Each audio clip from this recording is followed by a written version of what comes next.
Let's talk about why G.I. Joe: The Rise of Cobra sucks an overblown toy commercial. G.I. Joe: The Rise of Cobra, the 2009 film adaptation of the beloved toy line and cartoon series, promised to deliver a thrilling, action-packed adventure. Instead, it gave us a laughably over-the-top spectacle that feels more like a chaotic Saturday morning cartoon than a blockbuster film. Let's delve into why G.I. Joe: The Rise of Cobra might just be the most unintentionally funny disaster ever put to screen. Plot: a convoluted toy ad. The plot of G.I. Joe: The Rise of Cobra is a nonsensical mishmash of cliches and predictability that makes a bowl of alphabet soup look well organized. The film follows an elite team of soldiers, the G.I. Joes, as they battle the evil Cobra organization which plans to use nanotechnology to take over the world. Because, when you have nanobots, world domination is the obvious career choice. The storyline hops from one bombastic set piece to another with all the coherence of a toddler's finger painting. The Joes are on a quest to stop the villainous Cobra Commander and his band of equally cartoonish henchmen, including the hilariously named Destro and the silent ninja Storm Shadow. The plot twists and turns like a snake on a caffeine high, leading to a climax that's as predictable as it is absurd. By the end, you're left wondering if the real enemy wasn't the scriptwriters who thought this mess made any sense. Characters, action figures with dialogue. The characters in G.I. Joe: The Rise of Cobra are as one-dimensional as the plastic action figures they're based on. Channing Tatum's Duke is the all-American hero with the emotional range of a cinder block. Marlon Wayans as Ripcord provides comic relief, though his jokes land about as gracefully as a parachute made of lead. Sienna Miller's Baroness is a femme fatale in skin-tight leather, lacking real character development. Joseph Gordon-Levitt's Cobra Commander is cartoonishly evil, making Darth Vader look like a guidance counselor. Special effects CGI overload. G.I. Joe: The Rise of Cobra is a film that substitutes CGI for storytelling. The special effects are everywhere, from the ridiculous accelerator suits that make the Joes look like budget Iron Man knockoffs, to the CGI-enhanced explosions that make Michael Bay's work look like a gentle breeze.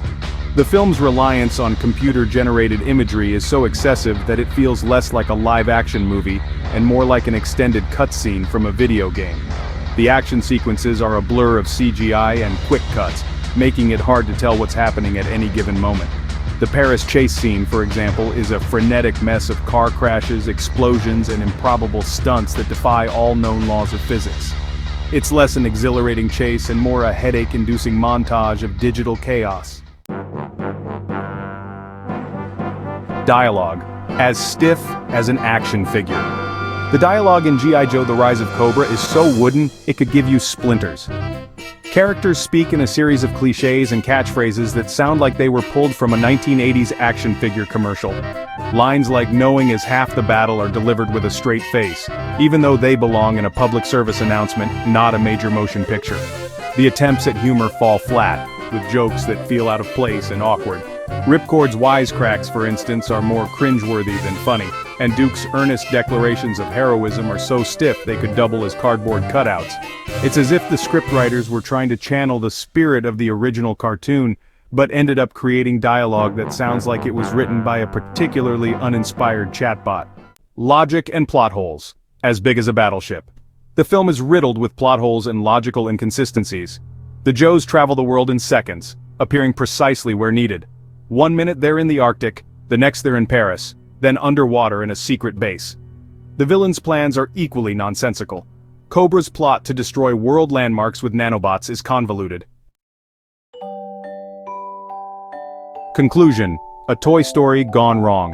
In conclusion, G.I. Joe: The Rise of Cobra is a film that's more entertaining for its unintentional hilarity than for any actual action or storytelling. Its plot is a convoluted mess of cliches, its characters are as flat as the packaging they came in, and its special effects are a CGI overload that leaves you more disoriented than dazzled. The dialogue is laughably stiff, and the film's logical inconsistencies are so glaring that you'll be left questioning if anyone involved actually took the material seriously.